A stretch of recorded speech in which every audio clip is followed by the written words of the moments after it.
Aloha! Welcome to the Radiate Health and Wellness podcast, where we explore the vibrant world of health and well-being. I'm your host, Christine D. Ross, a board-certified health and wellness coach specializing in behavior change and nutrition, and author of Discover the Adventure of You and Health Beams. Join me as we uncover inspiring stories, practical tips, and transformative insights to assist you on your journey to radiate health and wellness. Aloha, and welcome to the Radiate Health and Wellness podcast. In today's episode, we're diving into a fascinating world of human design. Have you ever heard of it? Maybe you're like me. I was introduced to human design years ago, but I dismissed it because I didn't really understand it. Thankfully, today's guest, Sasha, has reintroduced it to me, giving me deep insights into the different types, how to better understand ourselves, and even how human design can enhance relationships. So Sasha Skolsberg wears many different hats. She's a TV and film actor, a 2 Comma Club award-winning marketer, a business coach, and a homeschool mom of 4. She's also the creator of Live Delusionally by Gut Marketing, where alongside her husband, she blends marketing, embodied mindset, and manifestation and spirituality to mentor their clients into experiencing extraordinary growth. So we're in for a real treat today. So let's get started. So Sasha, I'd like to just first off just welcome you being on the podcast. And I am just so excited to be able to hear what my human design is, what it means. I mean, it's probably been 5 years ago that I had somebody that I met suggest that I go online and do the little questionnaire that I need to find exact birth time, date, and city, and then it puts out my human design, which ended up being manifesting generator. What was it? Manifesting generator was what I was. And at the time I was like, okay, cool, and had no idea what to do with that. So I'm excited to hear your input and what are they called, positions or? Yeah, those are the different types. It's interesting because I kind of had the same first experience. I feel like that's a really common first experience is somebody's like, oh, get your chart, and your chart, it's the same info as you would use for an astrology chart, but then like the chart looks super insane. I guess kind of like with astrology, I feel like you get yours and you just find out your basic sun sign and you look that up, right? And it either feels relevant or it doesn't. You can go way deeper. Human design isn't like that. You put in your date and it gives you the full chart. It would be like getting your whole astrological chart with no information. And so that can feel the first time I got it, I sent it to friends. I was like, this is insanity. What is this? And like, that was the extent of it. So without relevant or applicable knowledge, it's kind of useless. So I want to give you and the listeners some relevant knowledge so that you can leave this episode, this session, like, oh, I feel expanded. Things make more sense, and maybe some shame is alleviated. That's like my favorite byproduct of human design charts is suddenly things make more sense than they did before. It's like the charts are full of little light bulb moments. Perfect. Well, I am so excited to have little things make a little bit more sense than what they did before. So, Sasha, will you just kind of tell us a little bit about yourself? I mean, I hear you're a mom. You another one there on the way? Yes. Yeah. So I'm a mom. I have 4. They're. It's funny. They're all December babies, and then we're due with our 5th. That is a March one. And that's the grand finale. I finally just announced on social today because I'm over 20 weeks along. Congratulations. Thank you. We're very excited. What's funny is that the kids are mad that this is the last one. Like, you guys, don't you think we're good? They're like, can we please have a 6th? My husband and I homeschool the kids together. We work together. We met as actors and we took a break. Actors again now. Actually, we act as a family. We do a lot of commercials and that kind of thing. And then my husband and I, we created our own day job, which is helping people make, at the root level, helping people make more money in their business more easily using a combination of marketing, which is an expansion and mindset. Like early on, I realized that I could give somebody the best intuitive brand message ever in content or copy strategy. But if they didn't feel aligned or they didn't feel bold enough or brave enough to do it, then it wouldn't work. So then we started incorporating mindset and manifestation, because you could have mindset, but if the person doesn't believe that like that quantum leap or that big breakthrough is possible, then you have to be able to have the vision, which is the manifestation piece. And then I was always looking for the right tool to help people understand themselves better, because then the more you understand yourself, the easier it is for you to communicate it to your audience, the easier it is for them to be like, oh, I get you, and then buy whatever it is that you're doing. So I was looking at things like brand archetypes and Myers-Briggs and all of that. And at some point, I think I was interested in human design, or I was in some other program and they were mentioning it in a way where it suddenly made more sense. And when I had my own light bulb moments, I was like, oh, this will really help my clients. So I really like to approach human design in an applicable way. Like there are some people that are like, oh, I need to get a whole chart reading. But if you get a whole chart reading, that doesn't tell you how to use it in real life. So I like it with the context of a conversation. I'm excited to hear more about that, and that's awesome that you've been able to use that as a tool to be able to open up the mindset of others, because I mean, I agree, everything just starts with your mind. I mean, that's where your thoughts turn into what your actions are and what you manifest into everyday life. So Sasha, do you mind just answering one of my questions I like to ask all my guests? And that is, what does it mean to you to radiate health and wellness? I love that. So I actually have a tattoo of an Edison bulb, because the idea of what is within us comes out, and being a light for others.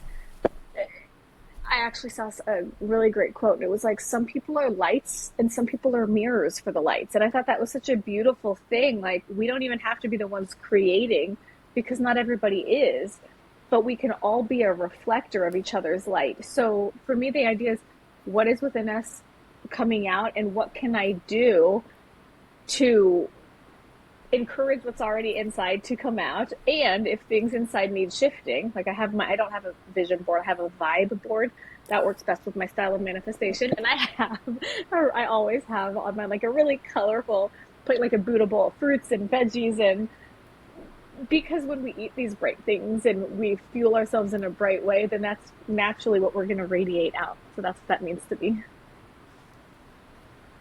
Beautiful picture. So yes, and a lot of it starts with what the energy that we put into our body is what we radiate out.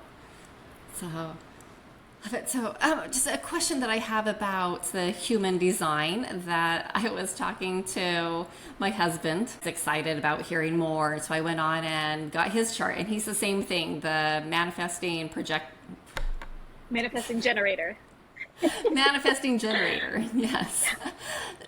But he had a question that I hope you don't mind answering. Yeah. What if your birth time was written down wrong by the nurse, or like planned pregnancies? Is it really accurate? And what about all those different differentials?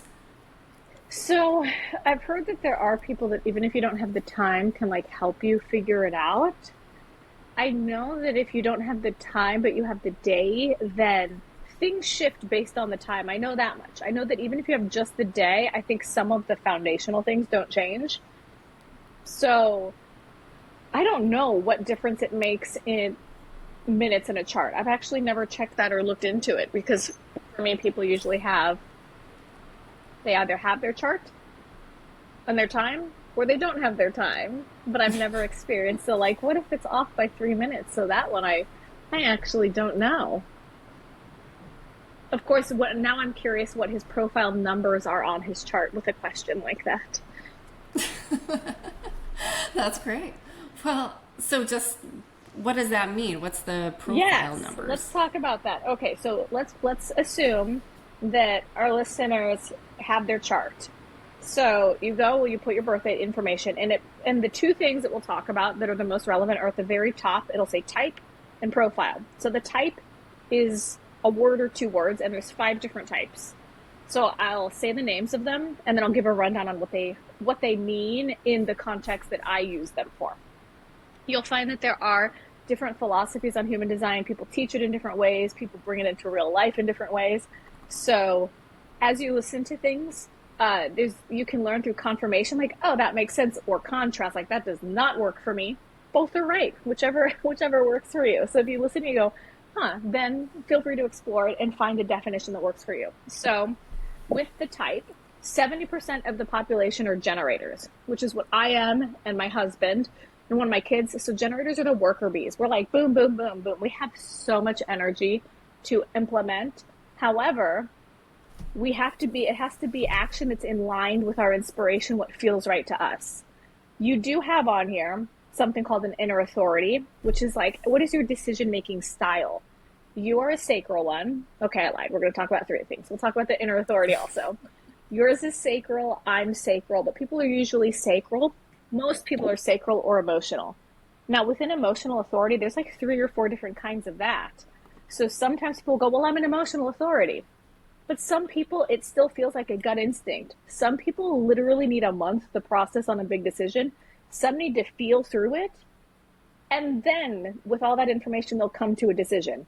So we want to hone our decision-making feeling, whatever that is for us to know, because then as a generator, you're feeling that response. So if it's a no, like you can, I'm sure there's things that you've been like, oh, okay, I should do this thing. And then as you're talking about doing the thing, you feel your energy drop. Okay, that's going to cause the burnout, especially for a generator. That's going to feel exhausting. But if you're in the things that light you up, or you can, like say it's a household task you have to do, find a way to make it light you up, then you're going to have that energizer bunny energy. So 70% of the population are generators. The rest are smaller percentages. Then we have manifesting generators, which is what you are.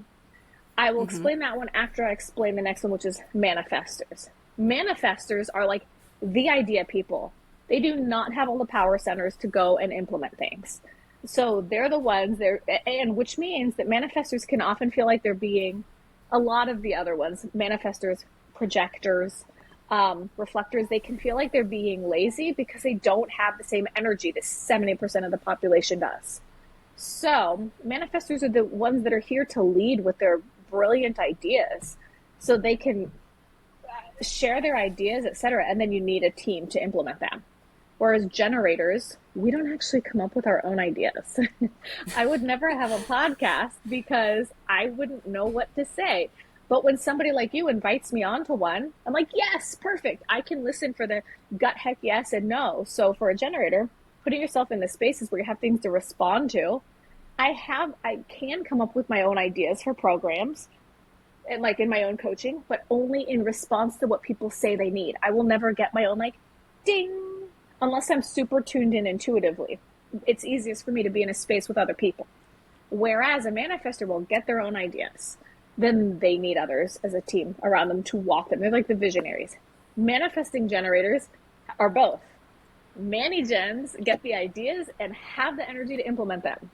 So the downside for a mani-gen is they might feel really all over the place, scattered, too many ideas, or they might feel judged by people because they're able to do so much that it might feel like they're hopping around and doing so many things.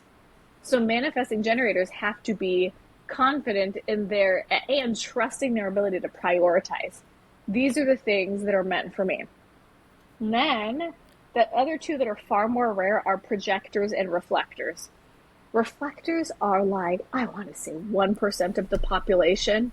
I mean, I feel like I've known 1 or 2 reflectors ever.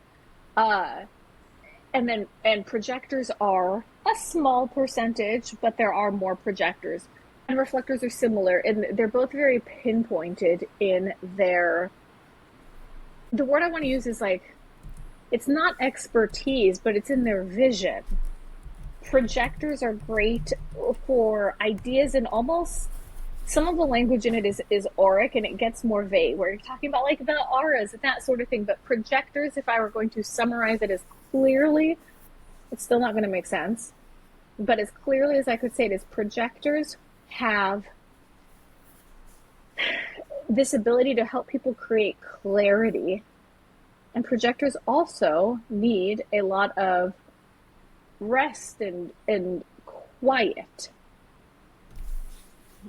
And reflectors are even more rare, and I find reflectors even harder to describe, because reflectors are like literally reflecting back to the world and to everyone what's going on. So reflectors and projectors can both feel intense because they're reflecting the energy of a space back into a space. Which means if somebody is a projector or a reflector, like projectors need invitation. So whereas a generator has to wait to respond to an idea, a projector requires an actual invitation. So if you have a projector child, for example, if they're trying to initiate their own play dates, it ends up feeling repellent. So they need assistance. They do better to have somebody go, I'm going to plan the play date for the group, or somebody that kind of goes before them and sets up introductions and that sort of thing. And it sounds so wild and strange until you see it in action. I think all of us have experienced at times when our energy feels repellent. But for projectors, it can feel that way quite often because they're meant to have an invitation. And as I say this, I understand that it sounds completely bonkers. And I'll say for people that are like, because sometimes you listen through these things and you go, well, that doesn't seem very true for me. This is the truth of human design, is like, this is the foundational truth. Play with it. It's not, a religion or anything, so you can decide you like it and don't. However, also check in with the idea of, have you perhaps learned masking or conditioning, which is what happens to generally people like a manifesting generator. If they've been told they do too much, they might learn to just really tame it, like scale it back, really focus, that sort of thing. But that's a conditioned reflex and not within their magic. Or projectors may have been taught like, no, you need to go. Like, let's say a projector had two generator worker bee parents that are like, what do you mean? You can't go. And they learn to push themselves to their own detriment. So for an example, my husband and I are both generators. Two of our kids are projectors. They seem to have fine energy, but they do get I can tell when they get emotionally burned out.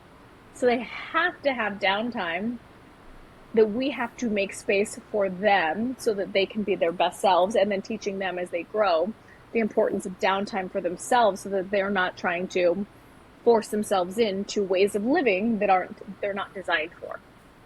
So are they more of introverts? One is, one isn't. So introversion, extroversion, that feels to me more personal. Like, I've yet to see a chart. I've actually, like, one question I've heard people ask is, can you tell if someone's a narcissist based on their chart? No. And you can't tell if somebody's an introvert or extrovert based on their chart.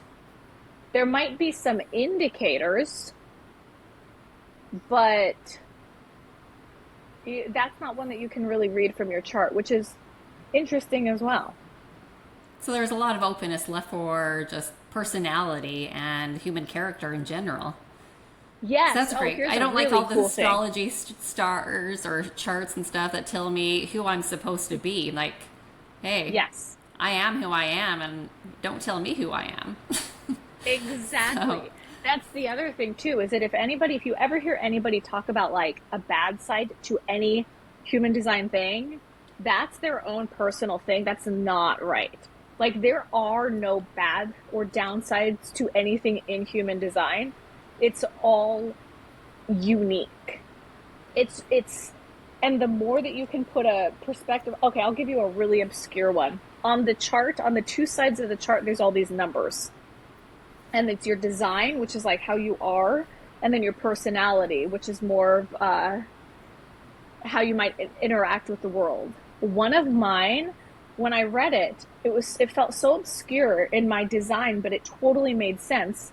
And it was that I have the ability to take like negative or gross things and make them make sense or make positive of them. And for me, that immediately clicked because I've always had a fascination with sociopaths, not the ones that commit murder, the ones that commit fraud. And I would say to my clients things like post like a sociopath, like on your social, just remove the inhibition, say the things, because I work with people that are like heart-centered and sensitive and intuitive. So I'm like, just say what's on your heart, post like a sociopath. But that's actually me. That's a skill that I have, is to take these negative, I say negative with air quotes, perspectives, personalities, characters, and flip them into something that actually helps people. So that's like a really minute little thing that's in my chart that for me was liberating to go, oh, like, yes, this is a weird thing that I do, weird, like my own sense of judgment on it. Because I would have family members that like won't even talk about, these people, right? And whereas I'm like, oh no, let's discuss it, and here's how you can use it for good. So when I saw that in my own chart, it's like, oh, that is fascinating. It gave me a sense of liberation and a sense of permission for something that I already knew about myself, but then it made sense in a different way. So I'm just hearing you say all this as far as numbers and stuff. I'm flipping over to my own chart. I'm just seeing things like, Yes. okay, the type, definition, strategy, incarnation cross, profile number, inner I authority, know. Yu is self, not so self dominant. theme. And then all of these numbers, I'm like, I Yes. don't even know, like, where do I start? How do I even know what's what? And this is Oh, where I let's go more was. into that. Yeah, it's like 5 years ago when I looked Yeah. this up. I saw this and went, well, that's great. Guess that's who I am. And just lived the rest of Right. my life the way I was. So, Yes. Okay. yes. So we talked about on the top where it says type. We've talked about those. Those are the 5 types. Uh huh. Definition. I don't know what that one is yet. That's the way that I approach human design. Is it like, what are the things that feel relevant? And I have books on it and that kind of thing. And maybe in a few months, in a year, I'll take a deep dive on something else. So the other one, two down from type, is to respond. So that's where I was saying the manifesting generators respond, but manifesting generators get their own ideas because they have the manifesting part. If you're a generator, yours would say, no, yours would say to respond also. The projectors says something like to receive the invitation. I forget, something like that. So that's just how you engage with the world on big decisions. So for me, like to respond, my husband proposing, for example, that just totally came by surprise. That wasn't my will, me forcing it. It just happened. So I was there to respond, but it wasn't something I was engineering myself. Now, something else I'll say is that if you hear these and you're like, but I don't want to wait to respond. I don't want to wait for the invitation. I don't want to wait. You go out and you live in your design, like following all of the good, the joy vibe, the things that would make you radiate health. You do all of those good things. You're going to be in more situations that are going to give you the things to respond to, or invitations. It's not about hiding and waiting. It's like if you know that you are a design type where you need to wait for an invitation, what are the things you can do in the meantime? It's not about inactivity or inaction. Where it says the not self theme, for manifesting generators and generators, it's frustration. If things are not working, I will feel so frustrated. For others, it's anger, bitterness, and disappointment. But then you have your self theme. So the not, there's an opposite of all of them, which it doesn't list here for some reason. But the opposite of the not self theme for a generator is satisfaction.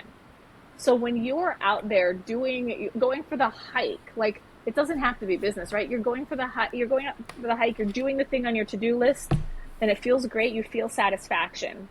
So the more that you are living in your actual alignment and you're feeling whatever your own design's positive emotion is, then you're also more likely to receive the invitations, the things that you want to respond to. Like we were laughing yesterday. We went for our baby announcement. We went to take a photo, and it was like we didn't even leave the house till like 3 p.m., which is so late with little kids. And we're out there, and it's like, oh, we just got a PayPal notification. Somebody bought something. Like we were living in our aligned energy. So the more now that you can spot this for yourself is when you're in that, you're like, oh, I was doing what I was meant to be doing, and then something else works. Um, the other thing we should go over at the very top is the profile numbers. Those those to me are so powerful because they're all these unique combinations.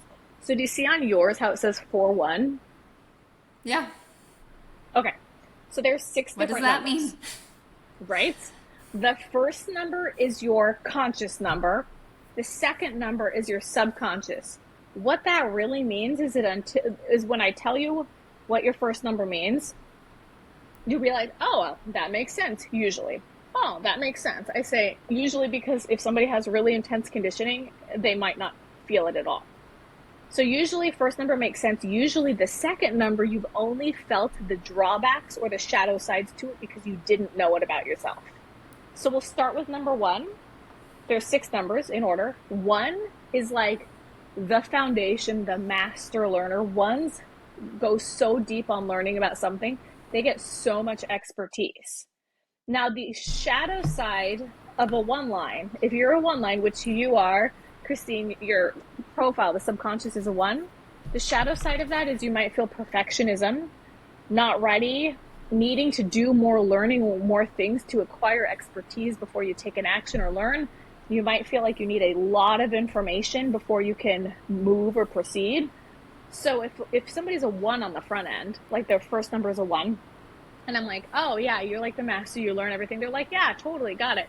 But when you're a one line on the second, then it's usually like, oh, now the perfectionism or the constant learning or the acquiring of certifications, now it makes sense. So embracing all of the drive and desire around learning is really important for one lines, and trusting that you can take action before you feel ready because you're more ready than like everyone else just by the nature of how much you learn. How does that feel for you with the secondary one line? I mean, I've always been into research and reading and wanting to know more and more and finding my own answers, not taking for granted what somebody else says or tells me how something should be. And then you touched on perfectionism, and I mean, just from a small child, with dancing and doing ballet, I wanted to perfect everything. And that's showed up in different ways in my life with just wanting to keep a tidy home and just look presentable, nice. But also, it's kind of taken on, I've had to release just my issue to control. So is Yeah. controlling part of that negative? Yes, that Okay. would be the perfectionism, the desire for one of my kids is a one line. She's a 1-3. And so for her, she hates surprises. She wants all the information.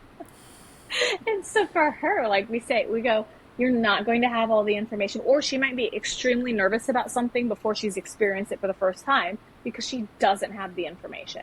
So for her, we'll reiterate, like, you're not going to have all the information before you do this. Or we're not providing all the information. We want you to experience this. You're perfectly safe. Or you're going to feel better after you've gone and done this class for the first time because then you will have experienced it.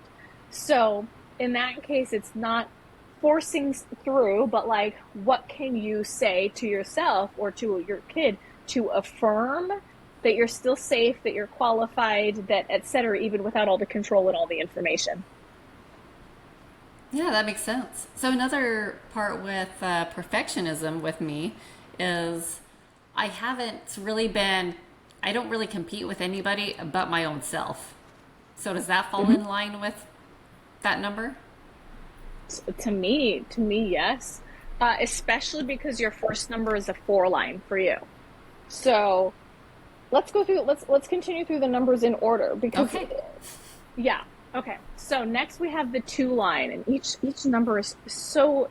Some of them are easier to explain than others. Like I find the one is very easy to explain. The two is a little bit more obscure.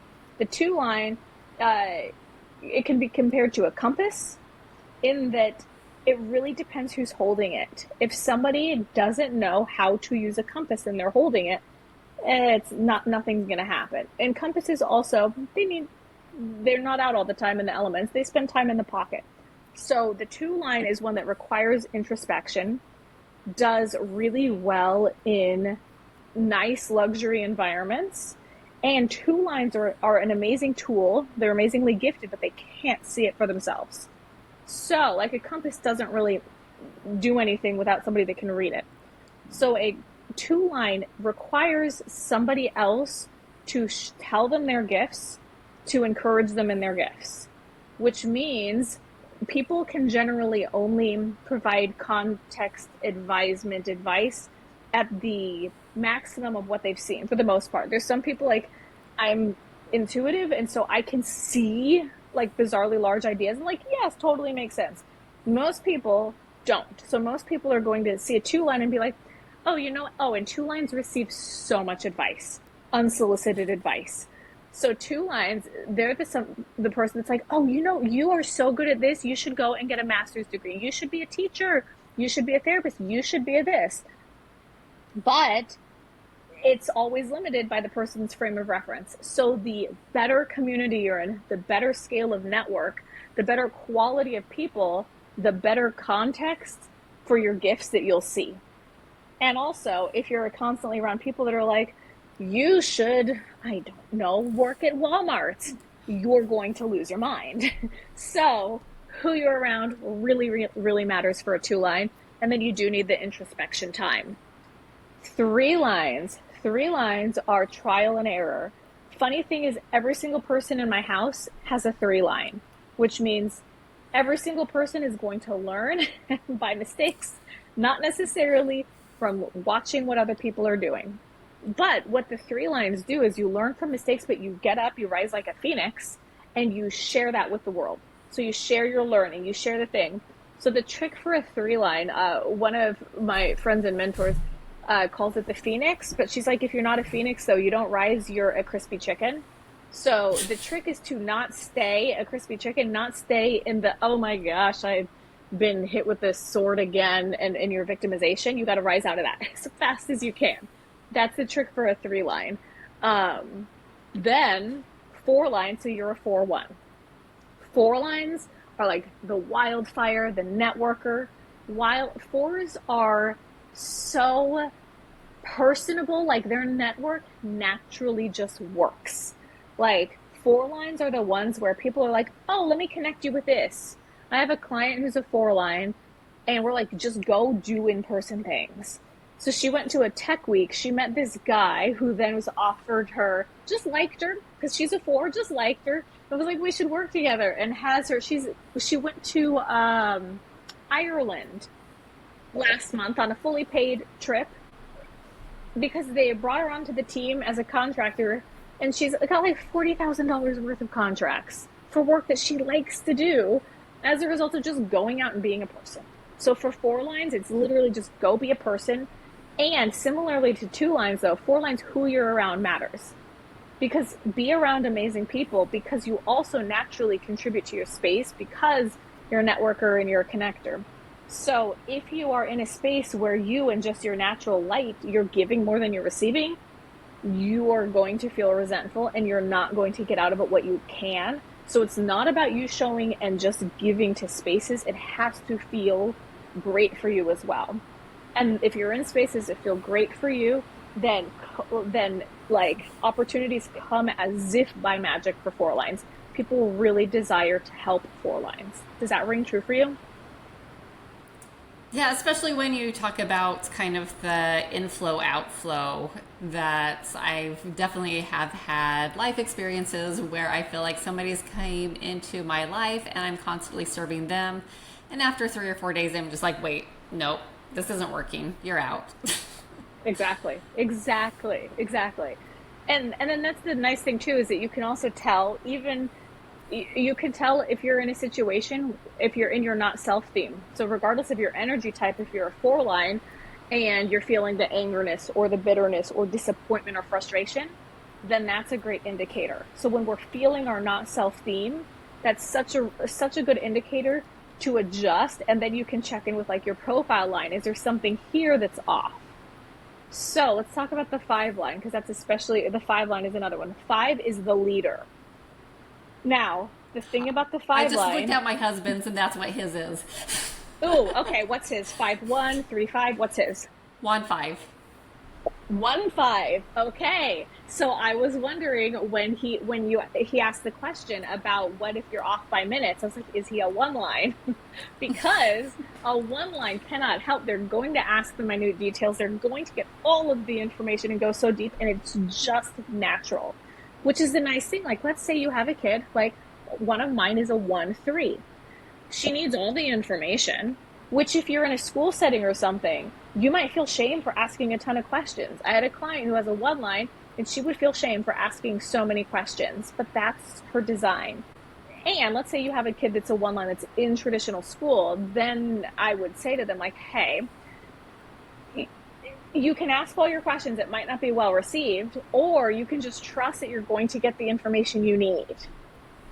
But it's not about like being like, okay, we got to condition you to change who you are. It's like, here is who you are. And now what are the different ways you can interact with the world? And then as you get older, you're definitely more like, whatever, I'm going to ask my questions. I'm a one line, right? Right. Yeah. So that's the one. The 5 is the leader. Now, here's the funny thing about the 5 line, though. And the 5s can be divisive, controversial.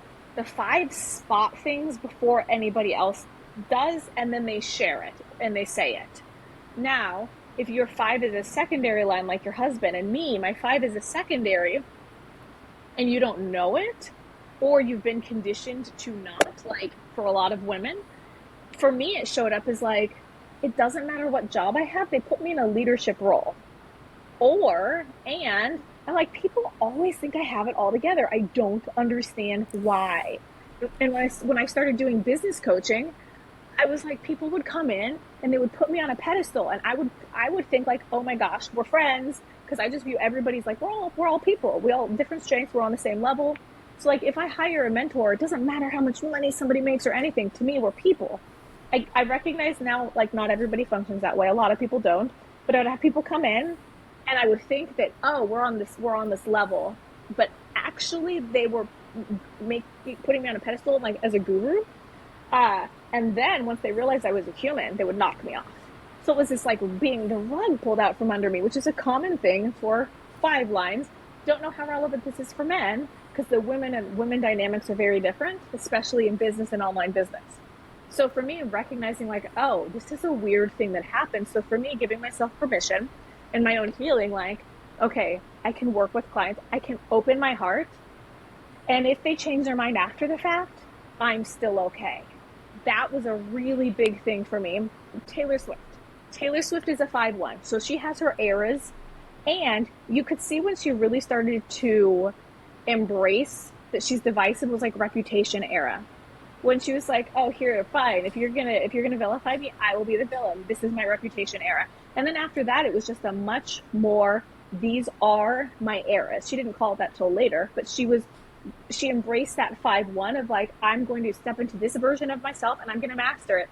And I'm going to step into the next version. So that's how that showed up for her as a 5 line.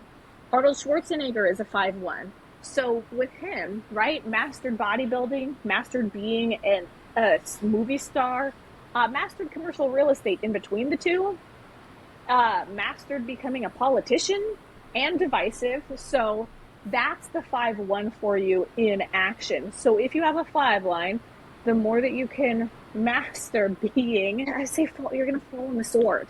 People are going to vilify you as a 5 line. So how can you embrace that and know that that's actually part of your mission? And then last, we have the 6 line.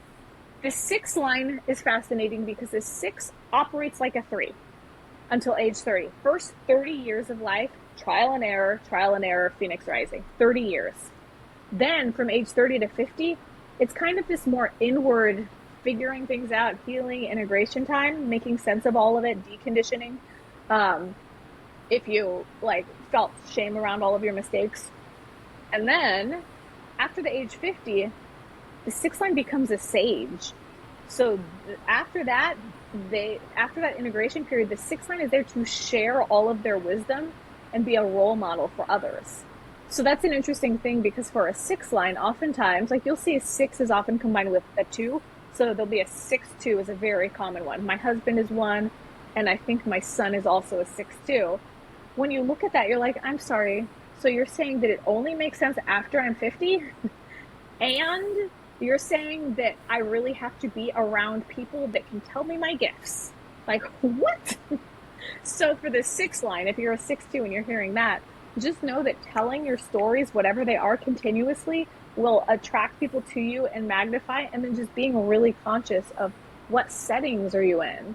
And that can be true for everyone. I will also say for a 5 line, for example, if you're a 5 and you're a natural leader, I don't tend to do well in traditional networking spaces because people will naturally see me as a leader, and then it's like, well, why are you here? So I do best if it's a space where it's designated like we're all leaders here, or if I'm creating my own. So, as you're sharing all of the six numbers, I can see portions of myself that resonate with all of them. So, just kind of overwhelming. And I'm just kind of thinking, well, if I resonate with all of them, like, how do I really allow my number to work for me and be able to benefit from the knowledge of it in my life? I mean, honestly, the first thing I would say is that's your one line at play. Your one line is like, wait a minute, give me all of the information here so that I can do this right. Uh, and that is one way to do it. I have had my one line clients that are a one line are the ones that are going to be like, I'm going to deep dive on this more. Like, yes, do it. See it, like try it on, see how it fits for you. And yes, there are actually, it's kind of funny. One lines will often say, well, how do I know? You test it, and you play with it, because there's going to be aspects of all of it for all of us. For most of us, things make more sense after the age of 50, for example. But if a six line were trying to operate like a one line and collect a ton of information, that wouldn't feel natural. Like, I'm a 3-5. I am not much of a deep diver. Actually, what I do is I just trust my friends that are deep divers. So when it came with my first kid to buy the car seat, one of my friends is a crazy researcher. I just picked the one that she got. I was like, cool. Which for a one line would be like, you didn't research it? I'm like, no, no, it's cool. So sometimes you can look at how do other lines engage with the world, and when you see like that would drive you insane, then it's like, oh, okay, that makes more sense. That makes more sense. As a 5 line, I don't have the perks of a 4. I can't, like a 4 line. I would tell any 4 line, join networking groups, join in-person networking, go do everything in person, get out there in the world. People are going to want to connect you. As a 5 line, that's not my experience at all. I have to be super selective because they can be mostly they can be a really big waste of time for me. So, while we will see our humanity in every line, when we examine like the downsides to each one, that's where we start to see, oh, that one is more relevant for me. I experience that. I don't experience that as much. And then the more you can lean into that, your design, and removing the shame pieces around it, then you're golden. Because start with that, and then after that, you can decide like, okay, today I'm really going to learn about and you can Google all of these things. There's people that do readings, etc. But you can go, I really want to learn more about my inner authority right now. That's like your sacral or emotional, etc. And like, how can I use that or hone that within my business or within my life, like my decision making? There's a time and a place for shadow work and for mindset and all of those things. But this is more of like a exploration that you can go, oh, okay, this can help me alleviate shame or see something new, or engage with my partner differently. Oh, here's a huge one. Here's the biggest one. I think for people that are married, have a partner, spouse, look at both of your inner authorities. I am sacral. I have a gut instinct. I know. My husband is an emotional authority. He has to process. Figuring out what that meant for both of us was the biggest game changer in the world, because I can say to him, here's such and such. I'm a gut heck yes. I know you need to process. because prior to that, he would be like, well, how do you know? How about this and this and this and this? And instead of having a discussion about like, we have different inner authorities, and that's cool. We need to give space for both and honor both. He was like, well, why do you, and then I'm like, okay, well, I'm going to justify all these reasons why. And I know it and I feel it and I'm always right. Right. And then for him, he's like, yeah, but this and this. And then after we would make a decision, investment, whatever, we could join like a high ticket coaching program. And for months, he wouldn't be sure. He would still not be sure because he hadn't honored his own ability to have his processing style. We recently made a shift. I got the intuitive download. I was like, what if? I said it to him. He's like, oh, I don't know, but he trusted my intuition. He did some outreach and this thing happened. It went from a what if to a thing in place in 3 days. And he was like, I didn't even have time to react. I'm like, I know. Didn't even have time to process it yet. So we know, like, so as he's in action on this new thing, he's still processing as he goes. So each day it's like, how does it feel? How do you like it? It's like, yeah. So allowing the communication and embracing your differences within the context of human design, you're no longer fighting about how you think or how you process. You know how you both process, and now there's space for it. Okay, yeah, that makes a lot of sense. My husband's a sacral too, so it kind of makes sense why we both have a lot of questions to begin with our number ones, but then we can make quick decisions. So that's coming from our just a gut feeling. Okay, this feels right. Let's go for this. Let's do it. Yes, that's amazing. Because if you can imagine, if you're a one line and emotional authority, or a one line and emotional authority, and like I believe the reflector has like a 28-day waiting cycle. So you can imagine how these different ones interface with each other and how it makes all of us so unique then. Because two people can both have a one line, but if it's conscious versus subconscious, if it's mixed with a different authority, like that's amazing because you both have the one line. So you're naturally conscious and respectful of each other's researching and all of that. My husband and I, neither one of us have a one line. So we're both like, okay, let's try it. Which, if one of us were a one line and one of us were a 3-5, we might drive the other one absolutely insane. Yeah, well, I think where we work together is, I mean, I've got my things that I like to do the research in. He's got his things. I mean, the tools, the garage, all that. Mine's more family and emotional and spiritual stuff. But then we combine each other's knowledge and we trust each other's like, all right, thanks. I don't have to go and look at that tool and figure out what's the best there. Yes, that's perfect. It's so fun. So when you take a minute and then you look at a chart like that, then you can deep dive more and more on various pieces. But you can see how it can give you a sense of freedom. And things just make sense in a different way, which is such a beautiful thing because we know intuitively, we know we're all designed differently. We know that we're all given gifts, but it can be really hard to see them, to see what the strengths are. Yeah, I can definitely see the strengths of working with this, knowing these tools as a mom as you are, and knowing what your children are, and be able to work with them and respond to them accordingly to what their natural personality gifts are, and be like, okay, why are you taking forever to make this decision?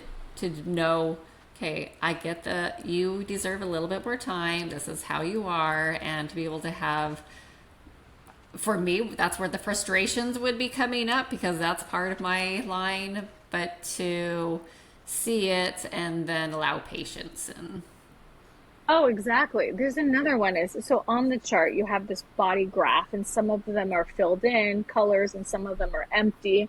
And so for people that have the empty ones, it's fascinating. If you have like an empty head, then you can no, empty head. You sense a lot of other people's things, but you need to verbal process generally to get it out.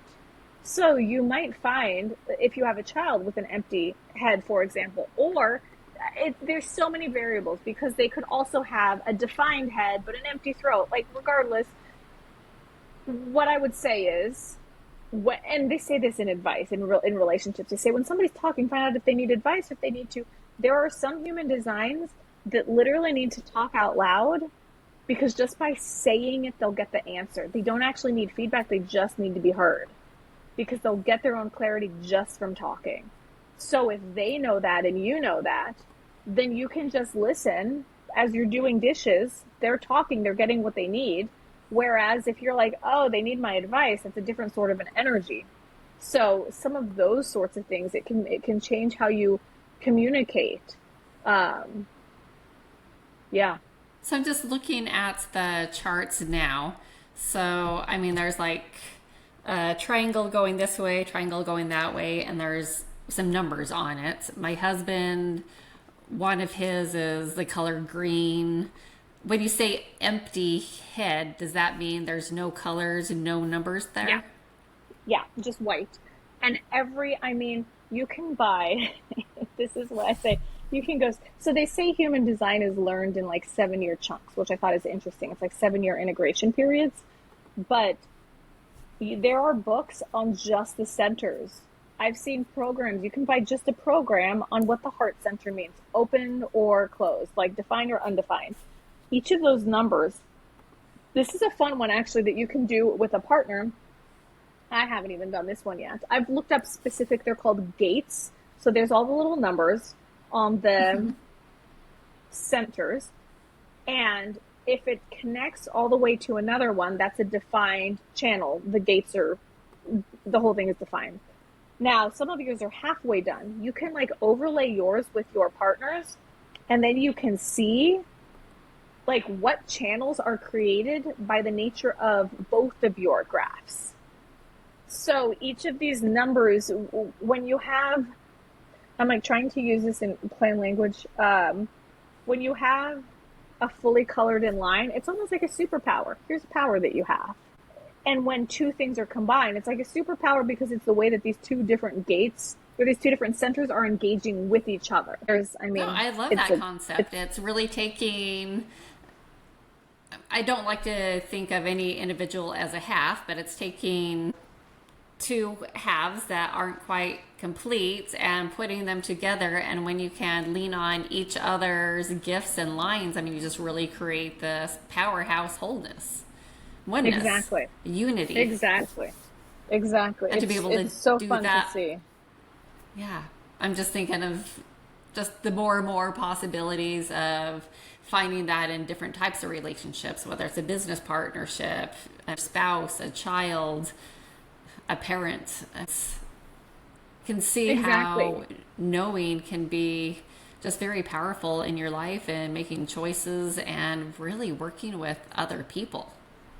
There's things on here that speak to digestion types. I forget what it is on here, but like my husband does best with intermittent fasting, whereas I do best with like the five meals a day sort of thing.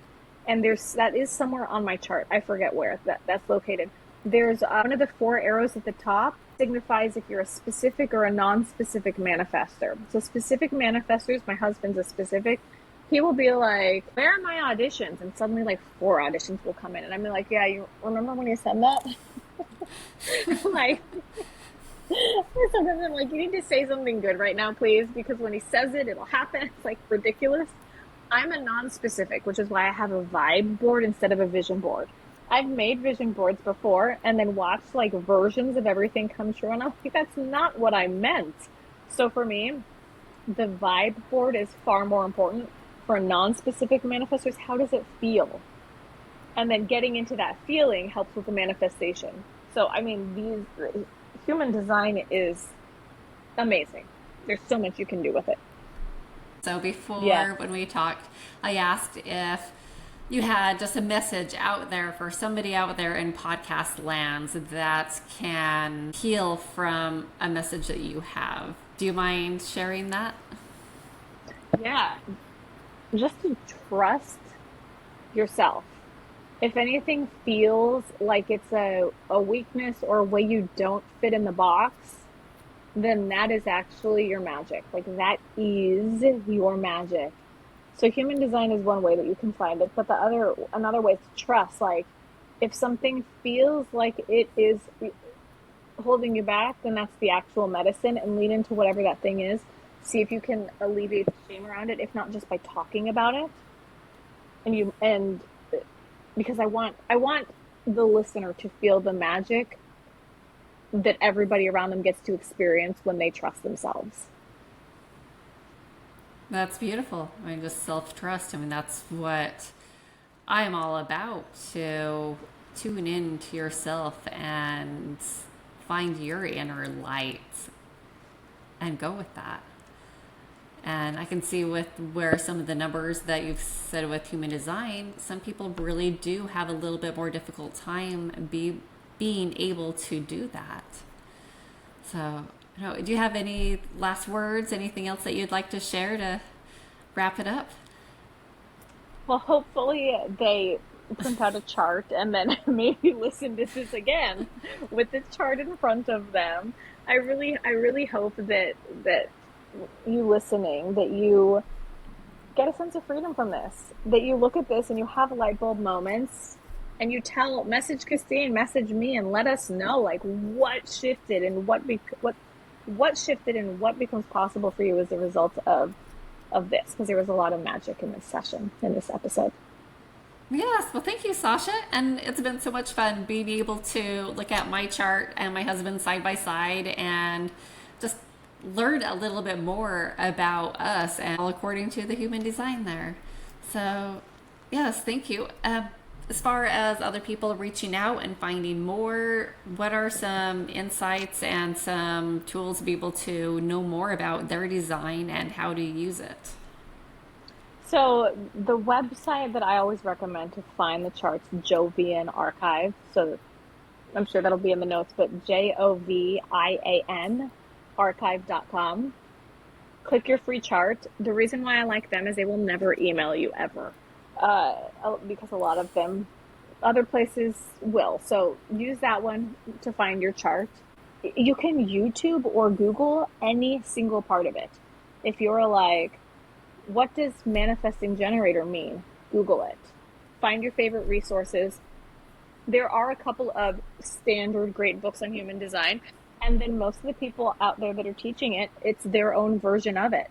So you can find somebody if you like, but you are absolutely equipped to Google it and go through in baby steps and teach yourself and check in with yourself what feels right for you as you go. To me, that's the best way to learn. I have printed everybody in my family's charts, and I've taken some programs, but learning bit by bit keeps it from being overwhelming and keeps it most relevant to you. To find me, my website is what'sgood.co, good with two U's, what'sgood.co, and that has my social and ways to work with me, and everything is all in one place there. All right. Well, great, Sasha. I look forward to getting to know more about myself, and what a wonderful tool to share with others to know themselves better and work with others in relationships and partnerships. So thank you for coming on, and yeah, you enjoy that winter out there. It's raining like crazy here for me. It's sunny. I'm so overdressed in my sweater. I'm so overdressed. I'm sure winter will happen eventually. Thank you for coming on. You're so welcome. Mahalo for joining today's conversation. Before I go, I invite you to go online and find your human design and ask is this a tool that will assist you in your life? Also, please explore my books, Discover the Adventure of You and Health Beams. Both are filled with tools and insights to serve as a guide to radiate health and wellness. And if you've enjoyed today's episode, please share this podcast. You never know how your small act of sharing might ripple out, offering tools that assist others in knowing their true selves. Lastly, don't forget to like and subscribe to this podcast so you never miss an episode. By subscribing, you'll stay in the loop on future topics and more tips to support your health and well-being. Remember, you have much more power than you think. It all starts with the choices you make each day. So until next time, be kind to yourself, let your inner light shine, and radiate health and wellness in all that you do.